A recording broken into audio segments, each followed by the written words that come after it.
guys, நான் தான் உங்க பஞ்சாபில் பேசுறேன் guys. இன்னைக்கு நம்ம செய்ய போறது வந்து காலை சாப்பாடு இல்ல மதியான சாப்பாடு செய்ய போறோம். அதுக்காக நான் கொஞ்சம் இந்த சோள மாவுல வந்து நான் ரொட்டி மாதிரி பெயிண்ட் ஒரு புது டிஷ் பஞ்சாப் டிஷ் செய்ய போறேன். வாங்க எப்படி இருக்குன்னு பார்க்கலாம். நாளே நாள் தான் நான் சும்மா செஞ்சு காட்டணும். சும்மா பசிச்சது அதனால தான் நான் வச்சிருக்கேன். இந்த மாவுலாம் பெயிஞ்சு ஒரு வழி ஆக்கிட்டேன். இதேமாரி நீங்களும் ஒரு 4 ரொட்டி பெயிஞ்சுக்கோங்க, 4 உருண்டை. நீங்கள் வந்து இதேமாரி கையாலே உருட்டி பண்ணிக்கங்க. இதில் ஏன்னா உருட்ட முடியாது, சோள மாவால் வந்து உருட்டினா உடஞ்சிரும். விட நீங்கள் இந்த பஞ்சாப் ஸ்டைல்லே நீங்கள் பண்ணிக்கோங்க. ஆனால் உங்களுக்கு கேஷ் இது வந்து 4வது நம்மளுக்கு வந்து சக்ஸஸ் ஆச்சு. ஆனால் 10ன்னு நினைக்கிறேன். அங்கே பாருங்க, ஏன்னா ஹைட் இல்லை, அங்கே வச்சு கல் தவா வைக்கிறதுக்கு இடம் கை வேறு சுடுது. லைட்டாக எண்ணெய் ஊற்றிக்கலாம்.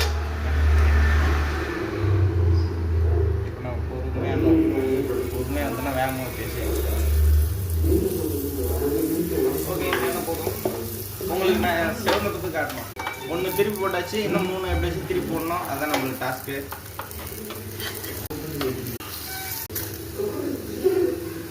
கைஸ் இப்போ 4மே திருப்பி போட்டாச்சு. அடுத்து அப்படியே வெந்துச்சுன்னா டப்புன்னு அடிச்சு டப்புன்னு சாப்பிட வேண்டியதான். உங்களுக்கு அது காட்டுறேன். கைஸ் நான் இந்த 2மே திருப்பி போடல, 4மே திருப்பி போடல. அனல் அதிகமாக இருந்தனால இந்த நான்ஸ்டிக்கில் வந்து தீஞ்சிருச்சு. அதான் மெயின், தீஞ்சிருச்சு. கைஸ் நம்மளோட வந்து இதோட வெந்துருச்சு. நம்மளோட டிஷ் நம்ம ஓனாக பண்ணது. வாங்க இப்போ உள்ளார போய்ட்டு கைஸ் நம்ம வந்து கத்திரிக்காய் தொக்கு நேற்று செஞ்சது அது வந்து வச்சு கொண்டு வச்சுப்போம். கைஸ் நம்ம செஞ்சது வந்து ரெடி ஆச்சு. இப்போ வந்து நம்ம சாப்பிட்டு பார்க்கலாம். சாப்பிட்டு பார்க்குறதோட உங்கள் வீட்லேயே சாப்பிட்டு பாருங்கள். சேஸ் நானே பண்ணது நல்லா தான் இருக்குது. நல்லா தான் கைஸ் இருக்குது.